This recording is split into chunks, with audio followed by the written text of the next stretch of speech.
Welcome everyone to the Perception series. I'm TeraAb and I'll be guiding you through the meditations over the course of the next few weeks. But before we jump into it, I wanted to give you all a quick introduction to what this series is going to be. In life, perception is everything.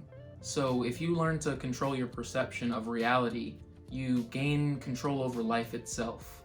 For this series, we'll be focusing on one meditation a week that'll be posted on Fridays, along with pre-meditation practices that'll help us develop the skills or methods that we'll be using in the larger meditations.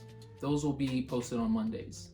In these pre-meditation practices, we'll be focusing on things that you can do throughout your day that'll help us develop the skills we'll be using in the larger meditation at the end of that week. The overall goal of these meditations is to achieve balance and control over the many different aspects of our mind and bodies.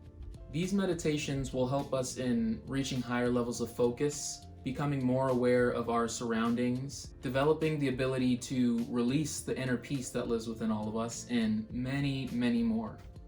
In our day-to-day lives, we spend most of our times almost on autopilot.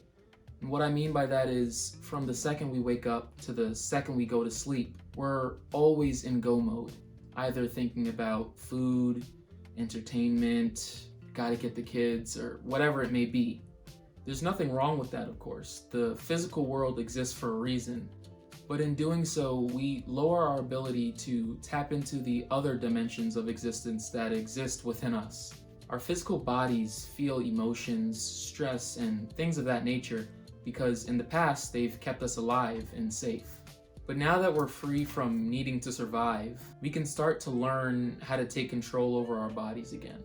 But in order to do so, we need to learn to see our bodies as our vehicles and not as us or who we are.